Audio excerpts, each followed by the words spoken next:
Bismillah. Assalamualaikum. Selamat pagi. Alhamdulillah pagi ni 15 April kita bersiaran di Kaswa Mall ataupun Kaswa Travel. Kita adalah syarikat travel, company travel, Kaswa Travel, Malaysia Sdn Bhd. Untuk TikTok, akaun TikTok kita menggunakan Kaswa Mall. Pagi ni kita akan berbicara bersama saya Azmi bin Zaki, dan bersama saya sekarang ada Ustaz Hambali. Bukan Ustaz Hambali yang dalam cerita. Dalam cerita viral. Aduh. Okey, kita bersama dengan Ustaz Hambali, salah seorang mutawif Kaswa yang pernah bawa jemaah kita untuk umrah, pernah bawa jemaah kita untuk ke Aqsa, untuk ke Turki, Uzbekistan, dan insyaAllah ada beberapa lagi siri tempat yang akan dibawa oleh Ustaz Hambali. Dan untuk pagi ni, untuk hari ini, kita akan berbicara dan untuk dalam siri mempromosikan pakej umrah ziarah Aqsa dan Aman pada 29 September hingga 13 Oktober 2025 ini, yang mana untuk umrah Aqsa untuk bilik berempat harga bermula dari 13,990, harga bilik bertiga bermula dari 14,390, harga bilik berdua bermula dari 14,990. Itu untuk umrah Aqsa. Tapi kita ada lagi satu grup, satu lagi package untuk ziarah Aqsa Aman sahaja. Yang tu nanti kalau berminat boleh DM kami dan kita akan berikan detail yang selanjutnya lah untuk package yang Aqsa Aman sahaja. Tarikhnya pendek sikit lah untuk umrah Aqsa. Untuk Aqsa Aman. Yang itu dalam 7-9 hari, kalau tak silap. 7 hari. 8 hari ya? 8 hari 6 malam, kalau tak silap. Baik, sebelum ni kita pada minggu lepas kita ada siri ataupun episod yang pertama, Misi Aqsa Bermula dari Malaysia ke Jordan. Dan untuk hari ini, episod yang kedua, Menjejak Kaki ke Bumi Barakah Masjidil Aqsa. Jadi Ustaz cerita sikit pasal kita punya yang lepas ke. Assalamualaikum warahmatullahi wabarakatuh, Azmi dan seluruh follower Kaswa Travel khususnya. Minggu lepas kita dah mukaddimah, kita dah bicara berkenaan dengan persiapan, tak silap. Persiapan dan juga keperluan, gambaran perjalanan, dan pastinya cabaran yang asas. Kemudian apa kita cerita yang lepas berkenaan dengan mental yang perlu dipersiapkan, kan, dan yang lain-lain lah yang telah kita sentuh. Jadi atas sebab visi dan misi Kaswa Travel khususnya adalah untuk memastikan ataupun mendapatkan keperluan jemaah Islam, jemaah umat Islam yang berada di Malaysia khususnya, adalah untuk kita cuba mengurus untuk dapatkan ramai lagi orang yang ada semangat, ada keupayaan, ada maknanya matlamatnya adalah untuk kita sampai ke Masjidil Aqsa. Sebab hadis yang masyhur yang Nabi kata, janganlah kamu bersusah payah, la tashuddur rihal, jangan kamu bersusah payah dalam kamu berihlah, bermusafir, melainkan dengan 3 perkara ataupun 3 masjid, 3 tempat lah. Jadi menunjukkan kepada kita bahawa orang yang pergi ke 3 tempat ni dia akan ada kesusahan. Itu basicnya lah. Pergi ke Masjidil Haram, kalau cerita tahun-tahun yang rasa 10 tahun yang lampau, orang akan rasa susah. Immigrationnya, tempat untuk pengurusannya sekarang dia dah ke arah lebih baik lah. Masjid Nabawi sama juga, so Masjidil Aqsa. Jadi 3 tempat ni Nabi kata jangan kamu bersusah payah.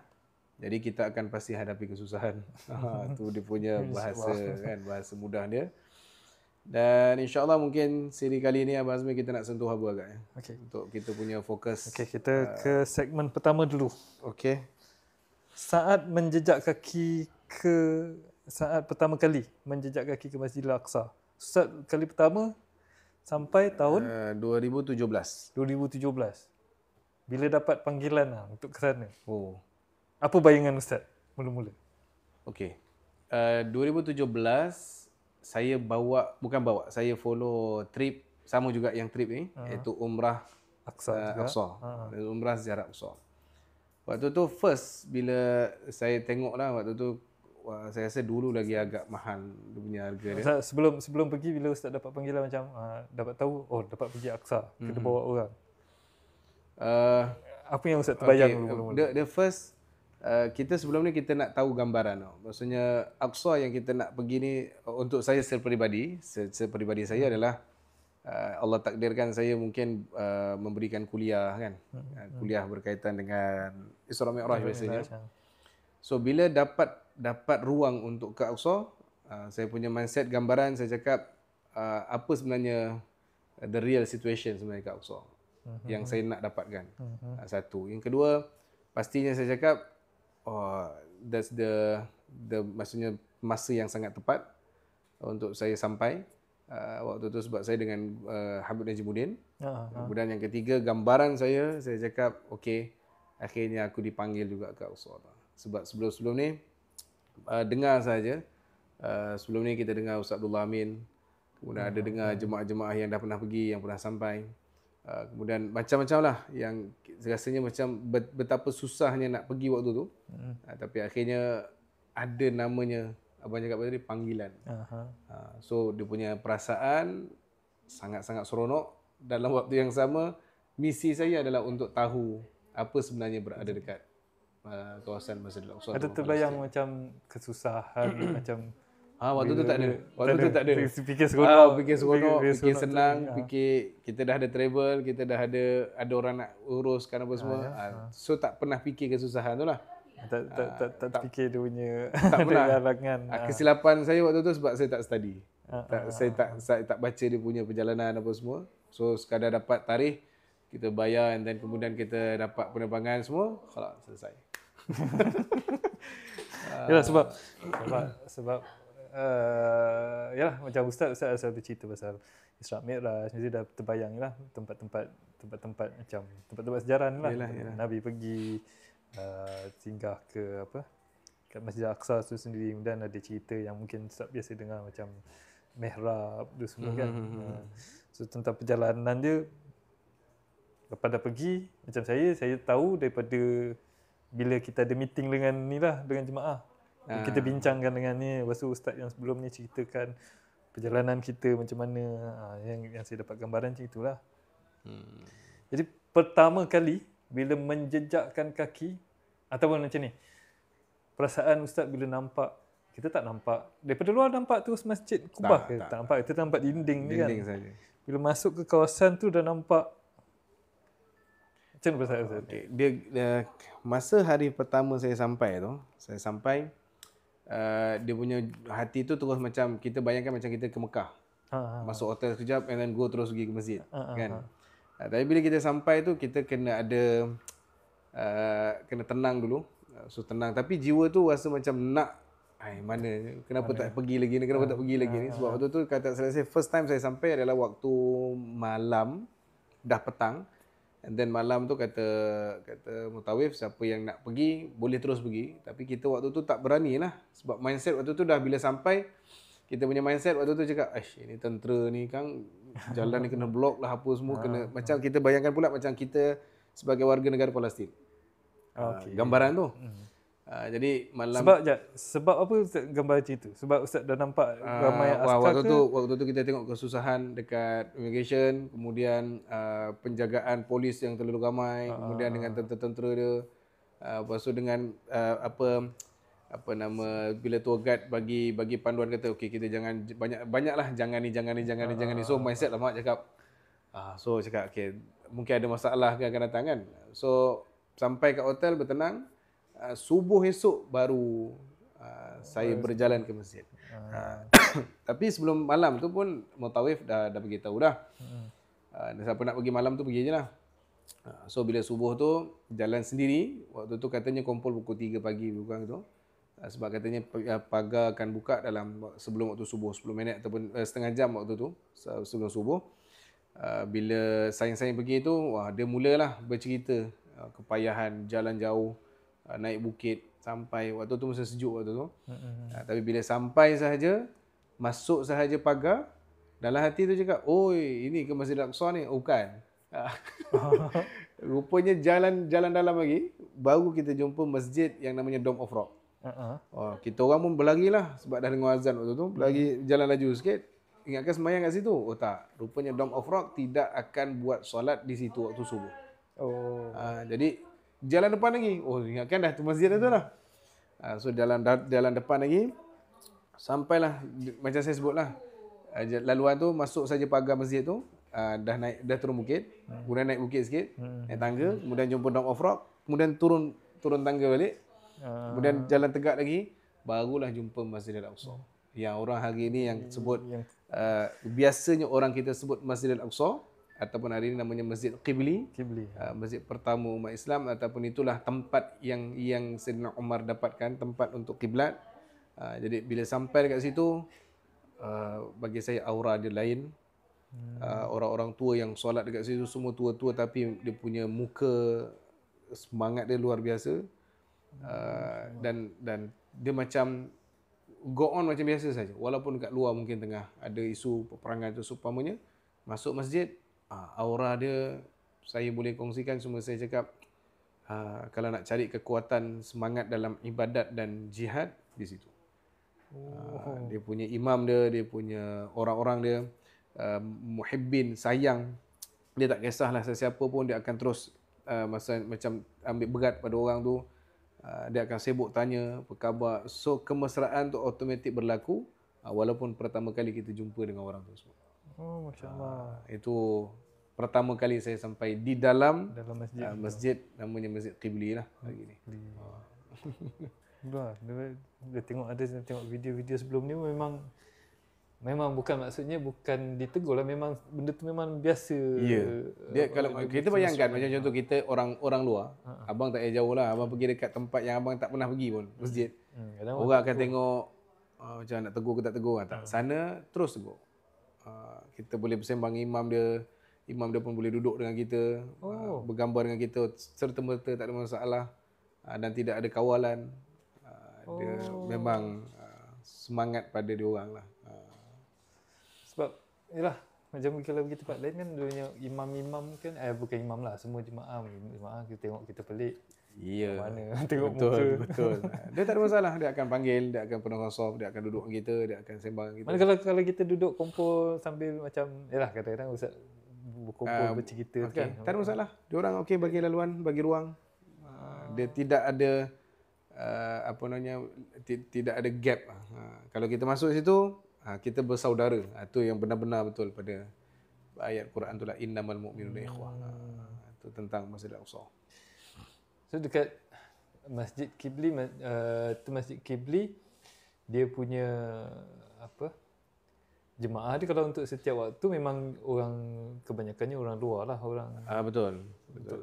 Macam kita bincang yang lepas, budak-budak muda langsung tak dibenarkan. Yang dibenarkan hanya orang tua dan perempuan saja. Jadi sebab itu kalau kita pergi ke Masjid Al-Aqsa,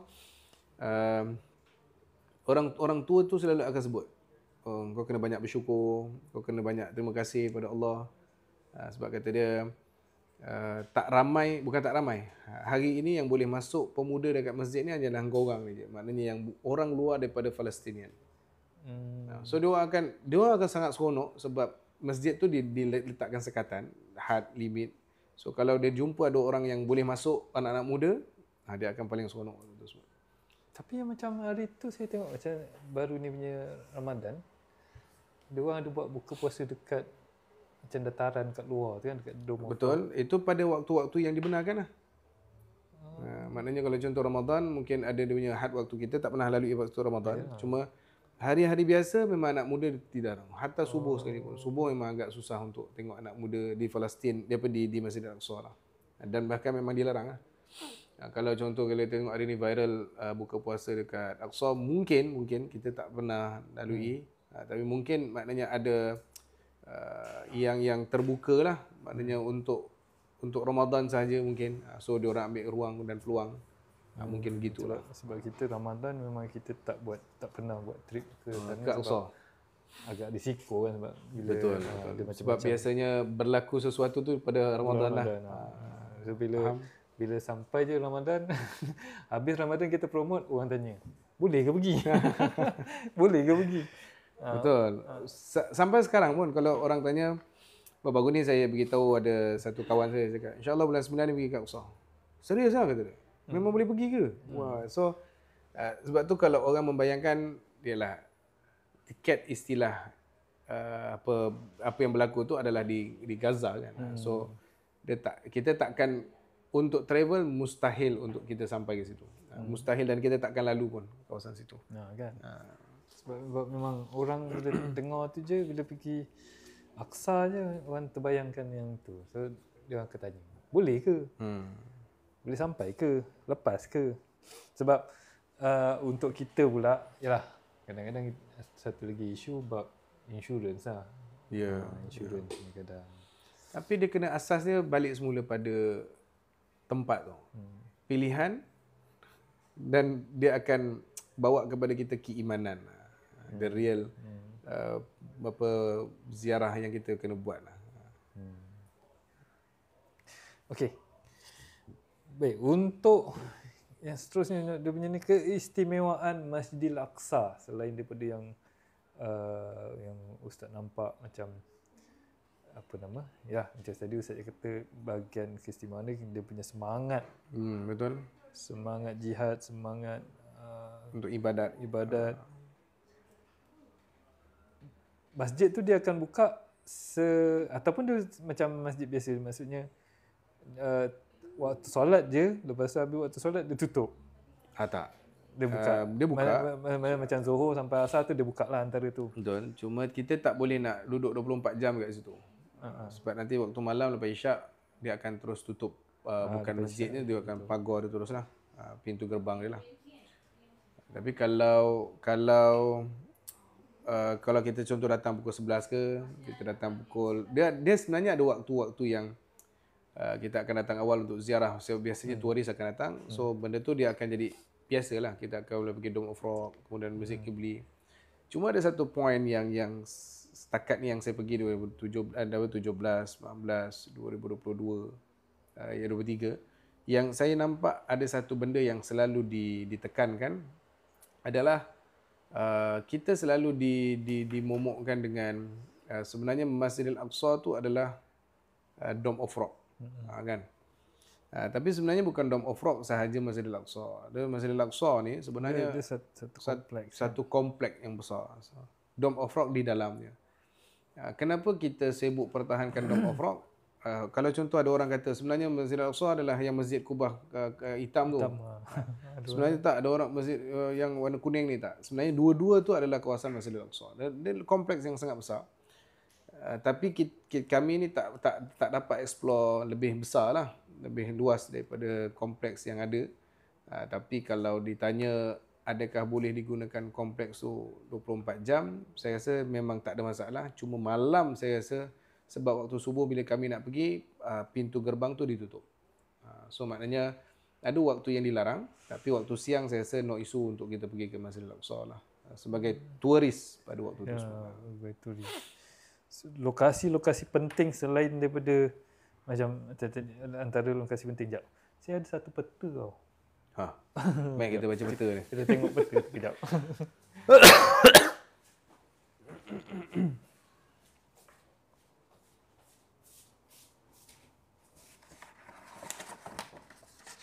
Ada pun lagi. Ni time trip bila The old city.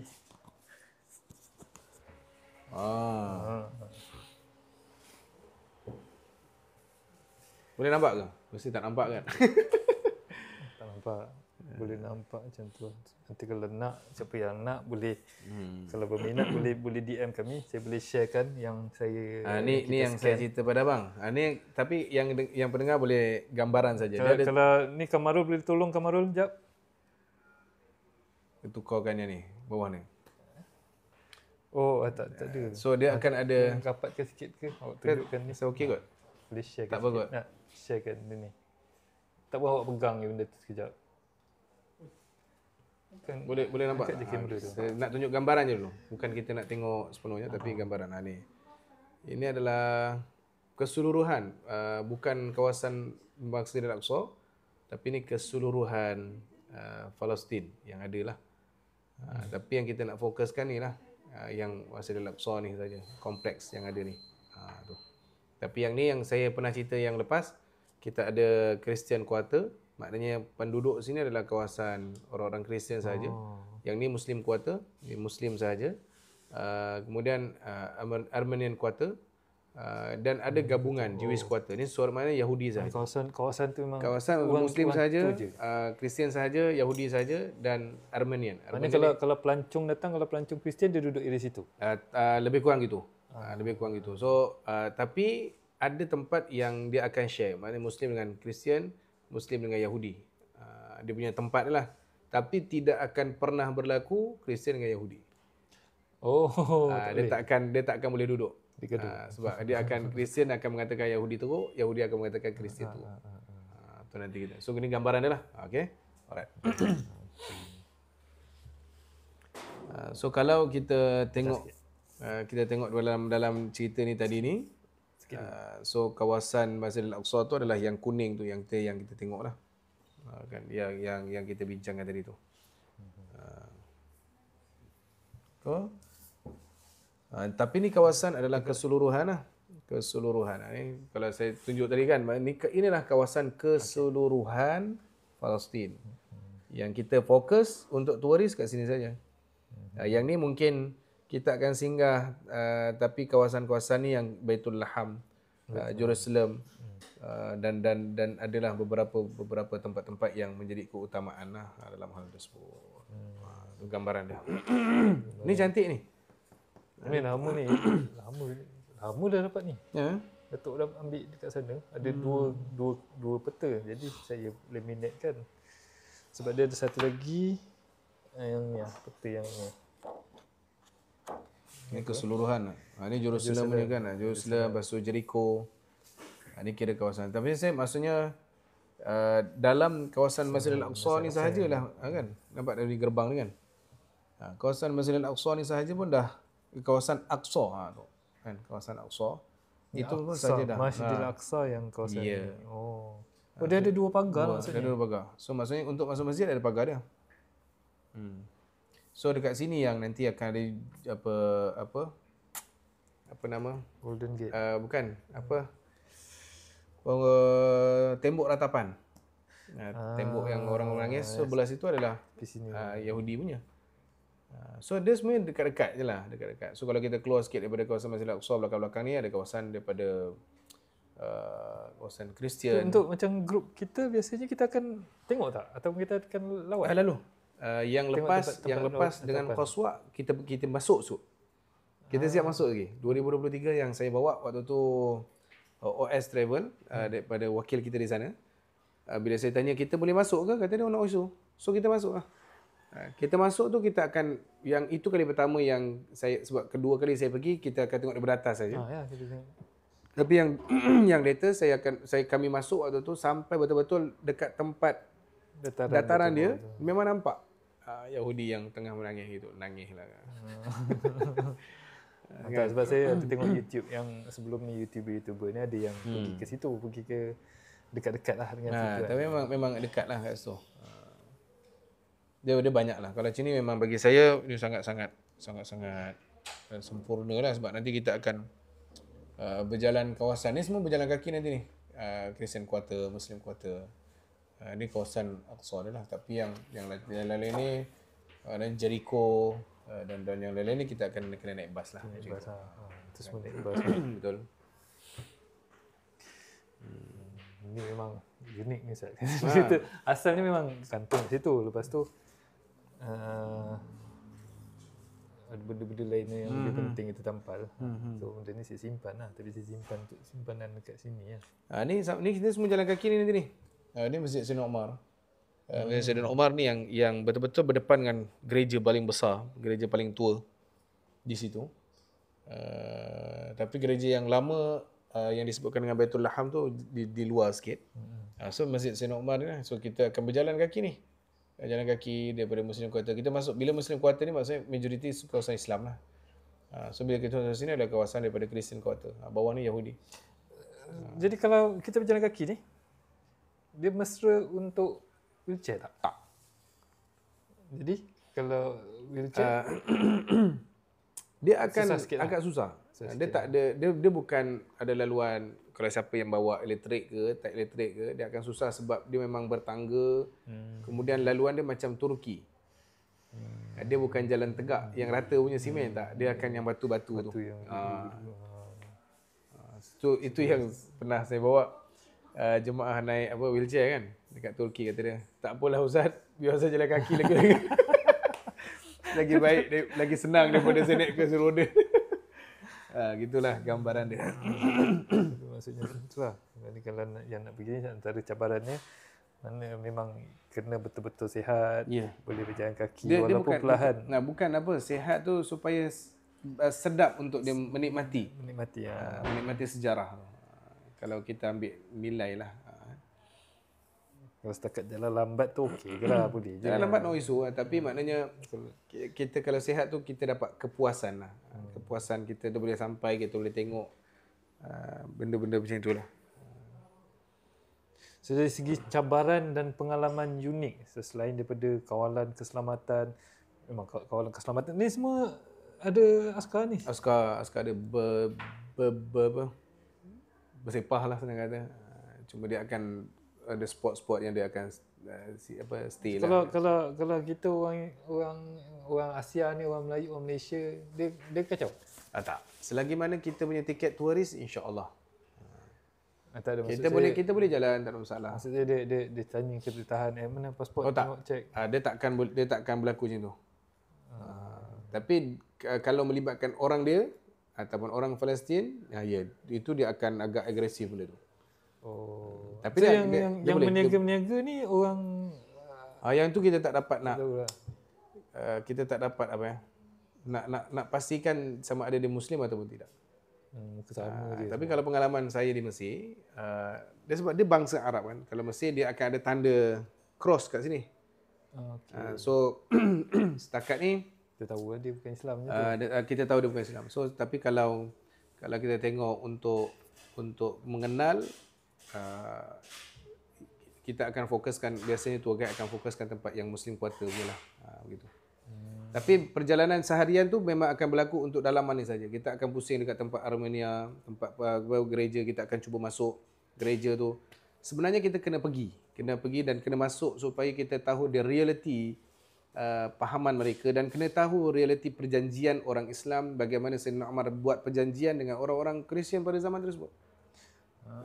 Dan surat perjanjian Sayyidina Umar dengan orang Kristian pada zaman tu masih lagi disimpan dekat Masjid Sayyidina Umar. Dia akan tulis apa perjanjian sebenarnya. Antara perjanjiannya adalah pertama kena faham bahawa waktu zaman Sayyidina Umar bukan perampasan. Kalau kita nak bawa sejarah, Sayyidina Umar tak merampas Masjidil Aqsa. Sayyidina Umar menerima pulangan balik tanah wakaf yang kita cerita minggu lepas. Tanah wakaf yang orang-orang Kristian pada zaman tu, Nasrani ni, Dia nampak bahawa tanah ni adalah tanah orang Islam yang telah diwakafkan. And then kunci itu diberi kepada Sayyidina Umar. Tidak ada istilah perampasan. Tapi kenapa di zaman Syekh Nuruddin Zinki dan Sayyidina Salahuddin Al-Ayyubi, kenapa kena ada peperangan? Kenapa ada pergaduhan? Kenapa ada pertempuran? Sebab mereka ambil dengan rampas. Jadi kita ambil balik dengan peperangan pada waktu tersebut. Tu kena faham konsep kenapa hari ini sibuk. Kenapa kalau orang tanya kenapa sibuk satu dunia nak pertahankan Aqsa ni? Sebab tu tanah wakaf itu, tanah orang Islam. Tanah yang berdaulat. Yang kita kena ambil cakna benda tu lah. So, itu satu bab. Tadi kalau contoh yang abang tanya, boleh kita pergi tak semua? Semua tempat tu kita boleh masuk. Gereja kita boleh masuk. Nanti kita akan dengarlah cerita-cerita. Kita kena ambil tahu bahawa apa pegangan mereka kan. Maksudnya dekat situ nanti kalau abang pergi, kita masuk saja pintu, dia akan ada batu. Batu macam batu marmar. Katanya dekat batu itulah Nabi Isa dibaringkan setelah mana disalib. Gitulah. Kemudian ada laluan masuk, kemudian ada kawasan batu-batu yang berdarah, katanya inilah darahnya Nabi Isa. So atas kepercayaan dia, kita tengok pula kepercayaan kita kan, keyakinan kita. So nak bagi tahu bahawa banyaknya penyelewengan yang dibuat oleh Nasrani, dan akhirnya kita hari ini orang Islam tetap berpegang bahawa Nabi Isa akan turun akhir zaman, tu saja. Tapi kita kena tahulah. Kan kena tahu supaya benda tu sebagai ilmu kita, bukan untuk menyalahkan, tidak, supaya kita tahu bahawa yang Islam tu adalah yang terbaik dalam kita punya amalan. So kalau kita pergi Yahudi Quarter, kita akan jumpalah dia punya watak-watak Yahudinya. Tapi kalau kita keluar lagi tempat yang saya tak ingat tempat tu apa, yang kita akan jumpa betul-betul the real Yahudi yang akan rambut keriting tepi tu, dengan dia punya topi dia, tu akan ada satu tempat yang lain. Tapi bagi saya, siapa yang suka sejarah, yang memang suka sangat tentang perkembangan Islam, dia akan seronok pergi sini. Tapi kalau siapa yang tak ada pun beg tangan nak beli, sudah. Macam tadi ada seorang kan, dia tanya dia nak pergi Mesir. Kat mana boleh dapat nak beli ayat Quran? Alamak.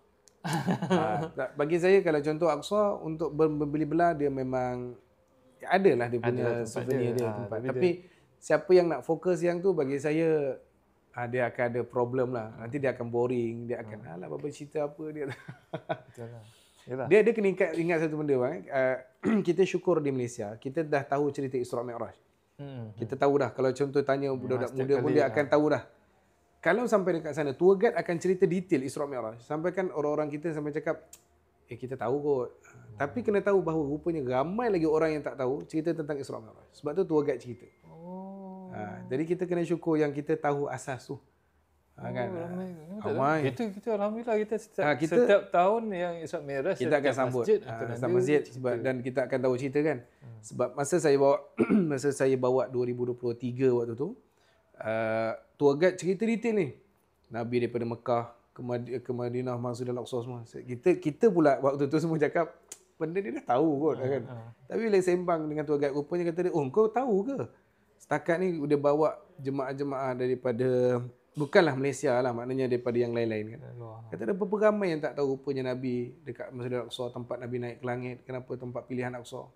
So benda tu kita syukur rakyat Malaysia, kita umat Islam khususnya, kita tahu asas dan kita nampak realitinya di Masjidil Aqsa. Itu yang cantiknya, sebab bila kita dah tahu asas, cuma tambah lagi sikit dengan bila sampai sana gambaran nampak gambaran depan real kita. Gambaran tu nampak real, maksudnya perjalanan kat mana dia letak burak dia, lepas tu perjalanan dapat gambaran macam mana Nabi dengan 125,000 Nabi yang lain, 24,000 betul, jadi makmum. Macam mana dia semayang, di mana Nabi jadi imam, gambaran tempat kan. Betul. Dan tu kita akan nampak dekat situ yang tidak lagi dimusnahkan. Gitulah. Gambaran macam mana dipanggil di azan ke apa ke. Sebab macam masa tu belum ada.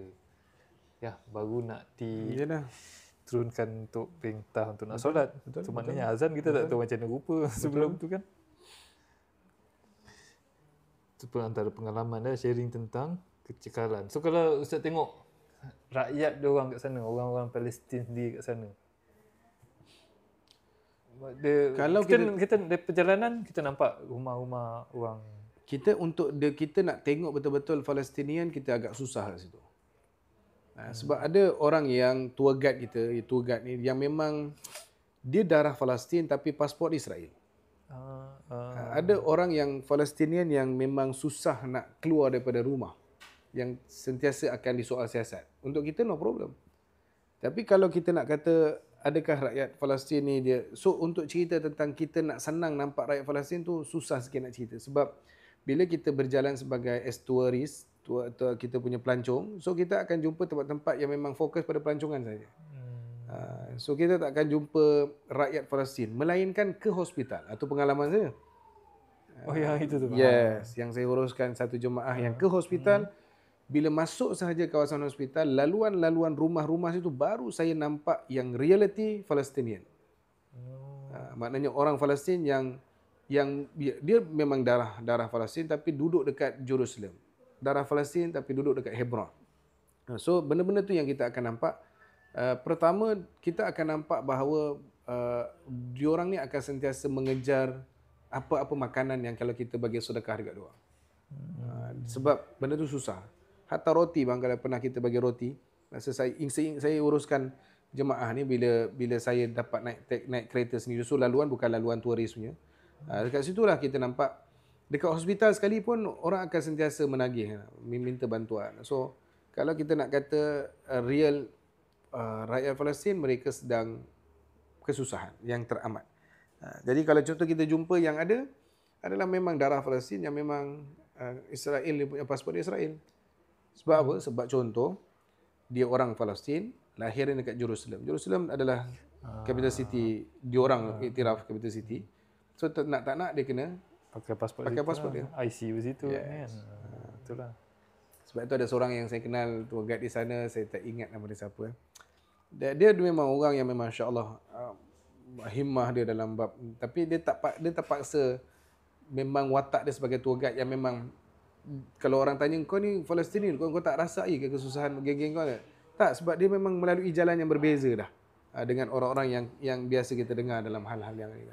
So kalau abang tanya pada saya, pengalaman saya yang sedikit ni, adakah kemesraan orang-orang Palestin kita akan jumpa hanya di Masjidil Aqsa? Betul. Yang lain itu semua adalah pembeli, tukang jual dan tour guide dan seumpamanya itulah. Tapi kat kawasan masjid tu ada orang jual-jual, budak-budak jual. Tak ada. Dia ada cuma jual makanan je lah. Sebab tu kalau kita orang balik daripada sembahyang subuh, keluar daripada masjid, jalan kaki, kedai-kedai tu dah buka, so kita belilah. Walaupun sekadar apa ubi bakar tu je bang kan. Kalau fikir balik macam tak payah beli pun tak apa lah. Tapi kita beli tu atas sebab kita nampak struggle ni hidup dia orang lah waktu tu sebab. Yalah, sebab apa yang dia orang boleh buat pun sangat kan untuk kalau dia macam ni. Ya, mungkin ubi bakar, jagung ke. So kita ada dekat sini je. Saya tengok balik dekat dalam TikTok kita ada 8,000 mata yang memandang. Hai Deli Abdul Rahman. Hai Kak Long. Kedai tu ada jual roti. Ya, ada jual roti, ada jual apa. Betul. Kira senang kata sarapan dia orang lah. Sangat menarik cikgu. Aqsa boleh nampak kisah sirah yang dengan jelas. Betul. Macam tu. Baik, kalau ada yang dalam live kita yang sedang menonton sesi live kita, kalau ada soalan berkenaan dengan trip kita Aqsa ataupun ada kalau nak bertanya tentang Masjidil Aqsa, boleh insya-Allah boleh tulis dekat ruangan komen ni. Nanti kita boleh minta ustaz, saya boleh minta ustaz untuk jawabkan apa soalan ataupun mungkin ada pertanyaan yang ataupun yang tersimpan dalam benak kita. Sebab yalah, Masjidil Aqsa ni kalau kita tengok dekat dalam berita, dalam YouTube ke dalam mana-manalah, kat dalam TV ni, tengok kawasan tu macam cantik, macam tenang, tapi bila nak pergi macam-macam orang cakap, macam susah, takut, macam-macam perasaan orang bila cakap untuk nak pergi ni kan. Betul. Okey. Pengalaman unik, sharing pengalaman berinteraksi. Pengalaman berinteraksi dengan kanak-kanak ada ke Ustaz? Dia orang cakap Arab. Budak-budak dia Dia akan Arab cakap biasa Arab. kan? Cuma tu saya sebut, kalau kita jumpa laluan yang budak-budak yang berada di kawasan turis, kita akan nampak bahawa budak tu adalah budak yang tenang-tenang saja. Tapi kalau kita nampak di luar kawasan yang turis, contohnya di Hebron, untuk Masjid Ibrahim Khalil yang sekarang ni penuh pagar-pagar. So kalau kita nampak budak-budak tu, budak ni agresif. So dua tempat yang berbeza. Macam saya sebut, kenapa ada ruang agresif? Sebab mereka akan hari-hari bertemu dengan Yahudi. Tentera dia orang. Gaduh saja. So bayangkanlah macam keganasan, kekerasan yang tak pernah henti pada dia orang, walaupun tidak dibunuh, nauzubillah. Maksudnya di luar adalah dengan anak-anak dia, anak-anak kecil yang agresif.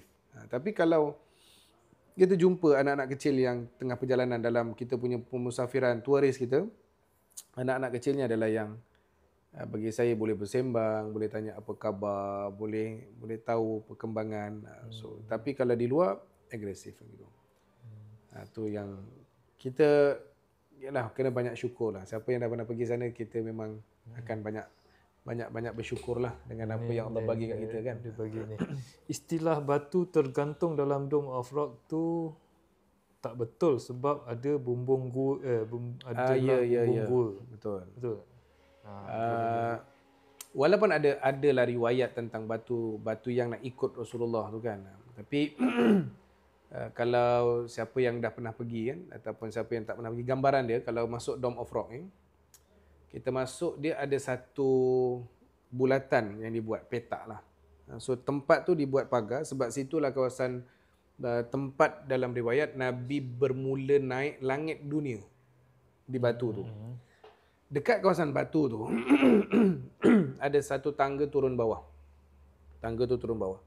So kat situ tempat yang kami waktu awal tu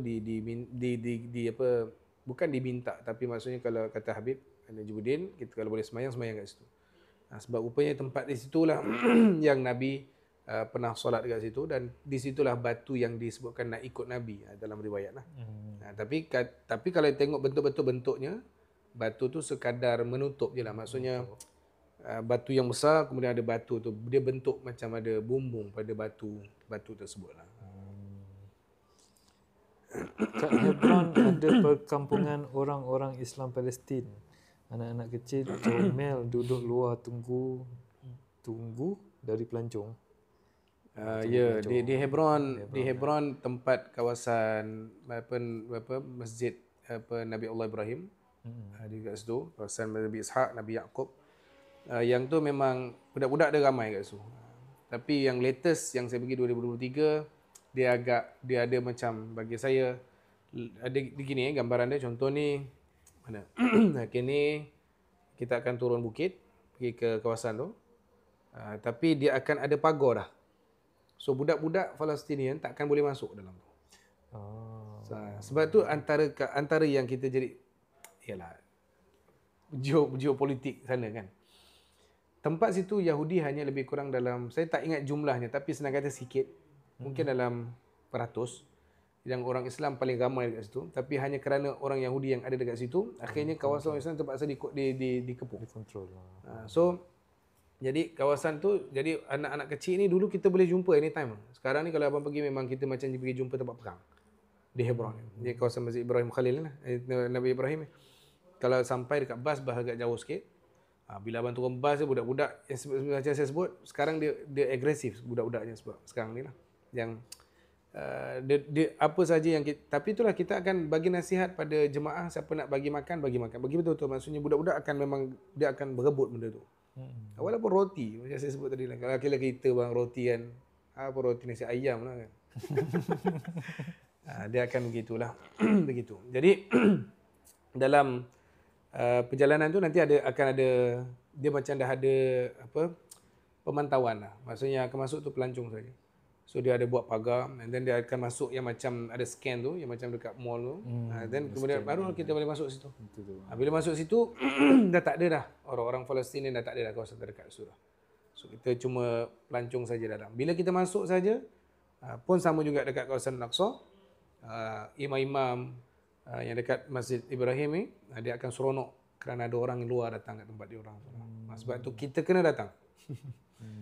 Kita kena datang dan berdoalah mudah-mudahan Allah selamatkan kita kan. Cuma kita kena datang sebab mereka orang-orang Palestin, orang-orang yang di sana dia sedang menanti saudara-saudara dia lah.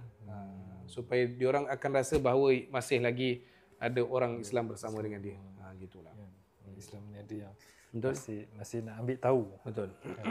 Kalau tak kita tengok daripada luar, kita tengok berita, kita tak dapat gambaran betul-betul. Betul. Ada lagi di dataran Aqsa kanak-kanak bermain macam biasa seolah-olah tak ada apa yang berlaku walaupun mereka bakal syahid. Ya, betul. Ada hari tertentu kenderaan Yahudi boleh berada di jalan raya. Ada hari lain kenderaan Palestin pula. Oh, macam tu Ya. Ada dia punya waktu-waktu dia lah. Sama juga sekarang ni berlaku dah bermula dah dibuka. Kalau tak dulu kawasan Aqsa adalah hanya Muslim turis sahaja. Tapi sekarang ni ada waktu Yahudi yang akan masuk. Waktu untuk dia masuk ziarah kawasan Aqsa. Kalau tak dulu langsung tak ada. Sekarang ni dah dibuka sikit demi sedikit lah. Tak silap saya dia buka dalam 2 jam. 11 sampai pukul 1 gitulah. Tapi orang Islam boleh masuk anytime, tak ada masalah. Tapi orang Yahudi tak. Tapi kalau orang dia yang akan buat turis, tentera dia yang akan iring. Dengan senapang dia lah, apalah semua tu. Takut betul dia. Dia akan takut dengan bayangan dia lah. Takut betul dia. Okay, kenapa kita kena lawan rasa takut untuk itu tadi lah. Memang kena lawan rasa takut. Bukan lawan tu untuk kita pergi berjuang, berjihad ataupun tidak. Cuma ialah pertama Al-Quran sebut Al-Aqsa. Kedua Nabi sebut pergilah. Pergilah itu Nabi sebut difahami oleh Sayyidina Umar. Pergi pertama ziarah dan bertahan. Itu Sayyidina Umar faham. Maknanya ziarah. Ziarah lah maknanya kamu kena pergi dan pertahankan Aqsa. Kemudian sejarah Islam yang setakat ni, kalau kita rasa Aqsa tu tak penting, takkanlah Sayyidina Umar buat apa jihad dekat sana. Takkanlah kita tak tengok sahabat-sahabat, kalau kita tengok daripada awal lah kan, daripada tentera salib, Mongol, semua cerita tentang perebutan Aqsa kan. Dengan sampailah sekarang ni pun sampailah akhirnya Islam dapat Sultan Salahuddin Al-Ayyubi. Itu pun sebelum tu pada Syekh Nuruddin Zinki. So kalau kita kata tadi tentang perlu ada buang rasa takut, bukan apa supaya nak faham, kalaulah kita rasa tak penting, pastinya orang-orang yang terdahulu daripada kita tidak akan ambil berat pun tentang Aqsa tu kan. Dia takkan senang kata banyak lagi tempat lah nak jaga kan. Tapi Aqsa tu menjadi satu keutamaan. Kerana kita kena tahu bahawa orang Islam kena tahu bahawa saat mana tentera salib ambil alih rampasan masa kejatuhan orang Islam, pertama yang dibuat adalah menjadikan semua masjid adalah tempat sampah sarap dan juga tempat pembuangan sampah. Jadi kita tak naklah benda tu macam yalah dalam hal-hal yang sedemikian lah. Bahaya kena lawan. Okey. So kita mungkin ada lagi 10 minit sebelum kita tutup dan sebelum kita rumuskan. Kalau ada soalan lain daripada kita ada 7,000 mata yang memandang. Kita ada 7,000 mata yang memandang dekat dalam TikTok kita ni. Sebenarnya bumi Aqsa ni our homeland. Betul. Tapi itu yang kita nak kena fahamkan pada orang kan. Kenapa hari ini kenapa sibuk sangat dengan Aqsa? Sebab dia akan ada macam-macam lah senang kata. Dan Allah jadikan Isra' Mi'raj Nabi pun ke Aqsa. Sedangkan patutnya tak perlu pun. Dia boleh pergi daripada Allah boleh pergi maknanya Mekah, Madinah dan terus naik ke langit. Tapi kerana Aqsa tu sendirilah. Kerana disebutkan satu-satunya tanah yang paling banyak Allah lahirkan Nabi dan Rasul dan paling banyak yang Allah kebumikan Nabi dan Rasul di kawasan Palestin. Saya pernah ada satu soalan ni, Ustaz. Kalau macam Mekah, Madinah, kita tak boleh bawa balik apa benda sebab dia tanah haram kat sana. Tanah di Aqsa boleh ke, Ustaz? Ada qil mengatakan begitu. Kita tak boleh. Tak boleh.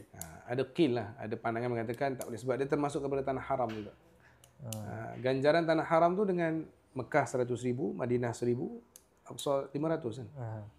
Dan dalam tentang bagaimana barakahnya Aqsa, sampai dalam satu hadis kata Rasulullah, siapa yang pergi kemudian solat di Masjidil Aqsa, dia bukan dapat 500 saja, tapi Allah ampunkan dosanya tu. Bila ketiga-tiga masjid yang pun. So benda tu ada qil lah, ada pandangan mengatakan sedemikian. So kita ambil juga tanah haram yang menjadi perebutan. Sebab sebab dulu saya pernah pergi yang Wali Songo tu. Ada satu masjid tu dia kata sebab salah seorang tu kan Sunan Kudus. Katanya Sunan Kudus ni daripada Al-Quds lah. Aqsa ni. Okey. So dia kata dia bawa berkat tanah daripada Aqsa untuk buat masjid kat sana ke. Itulah ceritanya. Itu yang macam boleh bawa tanah. Mungkin pada keperluan penggunaan tanah, wallahualam, pada ijtihad masing-masing lah pada waktu tersebut lah. Ironiknya sejarah sebab ironik sangat sejarah sebab hanya rakyat Palestin je yang boleh tinggal bersama Yahudi sebab jiwa. Ya, betul. Kita takkan boleh jiwa hati mereka hanya untuk Islam saja. Tapi kena tahu yang saya sebut tadi, Kristian takkan boleh duduk dengan Yahudi. Kalau kita tengok sejarah pun, bukan sejarah lah, sirah Nabi sendiri pun, Nabi pernah cerita kenapa Allah ni sedikitlah luar daripada Palestin. Cuma ceritanya tentang Islam sahaja. Dia gini, bahasa gini, Islam telah memerintah Palestin. Kedamaian, keamanan didapatkan oleh semua. Sayyidina Umar kan, bila dia ambil alih pengurusan, semua dapat berdamai dengan Islam. Kemudian orang Kristian ambil tentera salib, mengatakan bahawa dia adalah pemimpin yang terbaik. Tapi menafikan, dia telah menafikan sendiri bahawa dia mengatakan dia adalah pemerintahan yang terbaik. Maknanya ketika mana dia naik, dia katakan dia adalah pemerintah. Tapi sebenarnya bila dia naik, sampai ratusan ribu orang Islam dibunuh. Kan? So nampak di situ kegagalan. Yahudi mengatakan memang Kristian gagal. So Yahudi ambil alih sekarang. Daripada 1972 tak salah saya. 19 berapa? 47. So maknanya daripada tarikh itu sampai sekarang nak menunjukkan bahawa sebenarnya Yahudi pun gagal juga memerintah. Kan, dengan keadilan yang tak diberikan, bahkan Kristian tak mengatakan memang Yahudi memang ada masalah. So yang akan sebenarnya yang akan memberikan kesejahteraan adalah tentang Islam, tetap Islam. So kita hari ini jangan akui bahawa Yahudi paling terbaik dalam sistem, tak. Benda bagi saya dia telah menunjukkan tidak berjayanya dia lah pada waktu tersebut. So benda tu yang sebenarnya kita tengok Yannick siapa Natin kan beritahu, maksudnya kalau kita nak tengok bagaimana ruang yang ada hari ini, kita nak tengok sebenarnya kegagalan mereka, dan sebenarnya kita orang Islam kena tengok sebenarnya di zaman Islam itu adalah yang terbaik dalam memimpin Palestin. Jiwa mereka hanya untuk Islam. Okey. Baik, kalau ada soalan boleh kita online up sikit. Ada 9,000, 10,000 mata yang memandang. Baik, sebelum kita tutup, kalau ada soalan kita tunggu dalam seminit 2 ni. Kalau ada soalan yang nak bertanya boleh tulis di ruangan komen. Kalau ada yang nak bertanya, ada kemusykilan di hati, dalam benak fikiran kita, mana tahu. Kalau ada yang nak bertanya, insyaAllah kita boleh minta Ustaz untuk menjawab sebelum kita tutup. Ini episod kedua. InsyaAllah kita ada episod lagi, bang? Kita ada insyaAllah episod ketiga. Oh, okey, ada. Minggu depan, dari bumi para anbiya ke Tanah Haramain. Oh. Okey. Tanah Haramain lah, yalah. Ke umrah pula lepas tu. Tapi kesimpulan awal yang saya boleh bawa, maksudnya ambillah harta yang kita ada sikit, pergilah Aqsa, sementara berlaku benda-benda yang memang terus ditutup. Sebab hadis Nabi itu tetap akan berlaku. Kata Nabi, Yahudi akan diperangi setelah mana mereka dapat satu tempat dia sendiri. So kalau kita sekarang tengok hari ini, Yahudi tengah target untuk Palestin sebagai negara dia. So ketahuilah hadis Nabi itu pasti akan benar berlaku.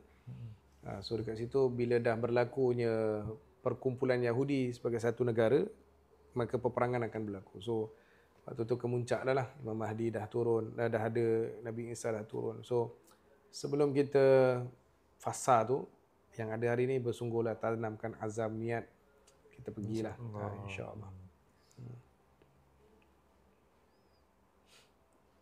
Baik, jika tak ada soalan, kita boleh 11,000 mata memandang. 11,000.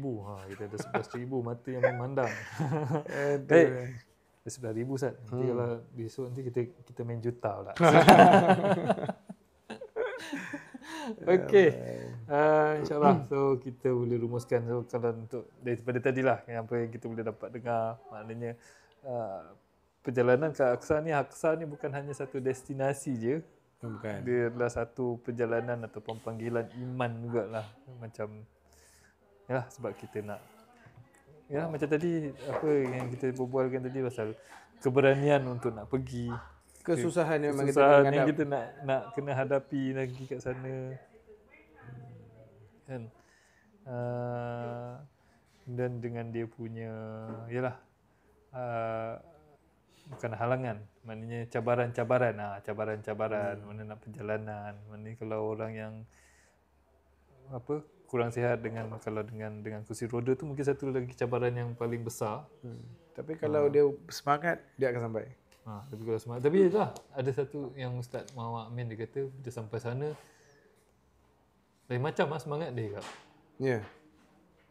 Dia kata semangat, dia kata lain macam dekat tanah tu, dia kata berkat dia punya keberkatan semangat dia kata. Betul, benda tu yang kita takkan boleh, macam saya sebutlah, kita akan lalui benda tu. Luas kompleks Aqsa berapa ekar Ustaz? Alamak. Berapa ekar? Nak kena tengok sini ni. Luas, dia sangat luas. Sekejap, saya tengok sekejap. Saya pernah catat, ada tour guide pernah tanya pada saya. Saya pernah tanya pada dia. Sekejap. Sana okey.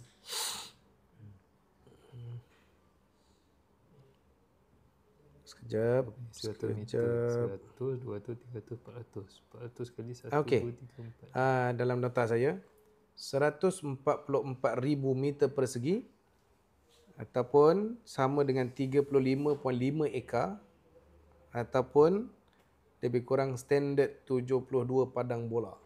72 padang bola. Itu keluasan. Itu yang keluasan Aqsa ni. Keluasan Aqsa. Aqsa ni. Keluasan kompleks Aqsa. Kompleks Aqsa ni kecil lah. Kompleks tu lah. Maksudnya dalam kompleks tu lah yang ada Qibli, Masjid Qibli, Masjid Dome of Rock.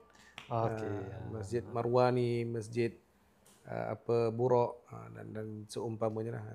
Itu kawasan adalah, tapi dia masjid kecil-kecil tu dia tak semua waktu dia sikit lagi sebelum kita nak menghabiskan supaya komplit lah cerita kita lah. Kalau tak dia tak komplit. Jadi sebagai penutup Ustaz,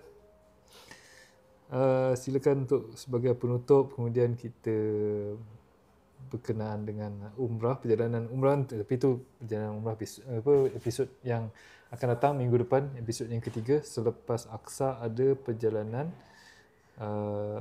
perjalanan suci ke tanah Haramain, ke tanah suci Mekah dan Madinah. Ustaz, simpulkan sikit untuk hari ini. Okey, saya ambil kesimpulan kita hari ini adalah berkaitan dengan isu balik, kenapa kena pergi, kenapa kena singgah, berkat seumpamanya. Kita kena tahu ada peristiwa Isra' Mi'raj Nabi daripada Masjidil Haram ke Masjidil Nabawi. Daripada Masjidil Nabawi Nabi singgah dekat Baitul Laham, Madian, Turusaina. Okey, 3 yang Datuk cadang nak buat tu kan. Tapi 3 ni nak bagi tahu benda tu tak penting pun untuk Nabi lah. Sebab kedudukan ni, contoh kita ambil bahasa persembang kita. Sebab Nabi dah lebih tinggi dah. Nabi sallallahu alaihi wasallam ni, Nabi Muhammad kita ni dah makhluk yang paling terbaik, ciptaan kekasihnya Allah, penghulu segala nabi dan rasul. Tapi masa Nabi pergi ke Masjid Al-Aqsa, Nabi disuruh turun solat 2 rakaat dekat Madian. Madian ni satu tempat perkampungan Nabi Nabi Saleh. Nabi Soleh. Kan, Nabi Soleh. Tapi Madian ni pula sebenarnya bukan tempat Nabi Soleh tu. Tapi Madian ni tempat, kalau ikut sejarahnya, Nabi Musa lari daripada Fir'aun, kan? Kemudian baginda berjalan, dapat selamat. Setelah selamat, kemudian baginda duduk sekejap beristirahat dekat satu pokok. Pokok tu dekat Madian. Bayangkan tempat Nabi Musa duduk sebentar tu pun Allah suruh Nabi ambil berkat. Okey. Kemudian Nabi disuruh pergi dekat Tur Saina, tempat Nabi Musa bermunajat di Mesir.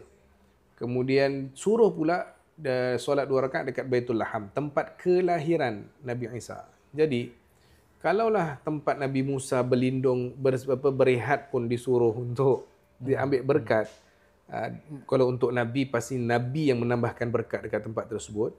Tapi maknanya untuk kita apatah lagi, kan? Jadi saya nak ajak kepada semua yang menonton, yang boleh share live kita ni ataupun share maklumat, jom pergi dengan Qaswa untuk kita uruskan, sebab kita nak ambil tempat tadi tu berkat. Nabi pernah singgah, setiap para nabi pernah di situ, nabi-nabi yang sebelumnya, dan ada makabir, kubur-kubur para rasul yang ada dekat situ, Nabi Musa sekalipun. So benda ni kita kena ambil ruang, kerana istilah mengambil berkat itu telah pun didahului oleh Nabi SAW. Jadi jom sama-sama kita bersama dengan Qaswa sentiasa update dengan Qaswa, pengurusan Qaswa, dan lihat iklan-iklan yang Qaswa akan keluarkan, insya-Allah. Insya-Allah. Baik. Insya-Allah untuk kali ini, untuk episod yang kedua ini, episod menjejakkan kaki ke bumi barakah Masjidil Aqsa. Jadi kalau ada pertanyaan, dalam ni pause sekejap yang tadi. Dia bukan pause, dia terputus. Dia terputus tadi. Dia risau, tiba-tiba perkataan kita lah. Sebab kita membincangkan berkenaan dengan trip ni, kan. Jadi mungkin ada perkataan-perkataan yang sensitif, kan. Jadi InsyaAllah untuk episod akan datang, hari yang sama, hari Selasa, kita akan bersiaran lagi bersama dengan Ustaz Ambali untuk episod yang ketiga, dari bumi para Anbiya ke Tanah Haramain. Jadi kalau ada yang berminat untuk nak mendaftar untuk trip ni, untuk trip Aqsa Umrah ataupun Aqsa Aman Jordan dan balik ke Malaysia, kalau ada pertanyaan ataupun berminat untuk nak mendaftar, boleh DM kami. Terus pergi kat bawah tu, kat servis tu, ataupun boleh PM je terus dalam pergi ke profil kita dan DM tu direct pada kita, dan nanti tim kita akan berhubung terus ni untuk info yang seterusnya, insya-Allah. Jadi insya-Allah ada masa, ada kesempatan lain untuk minggu depan kita jumpa lagi. Amin. Baik Ustaz, kita jumpa lagi insya-Allah minggu depan. Terima kasih semua. Assalamualaikum. Jumpa lagi. Assalamualaikum warahmatullahi wabarakatuh.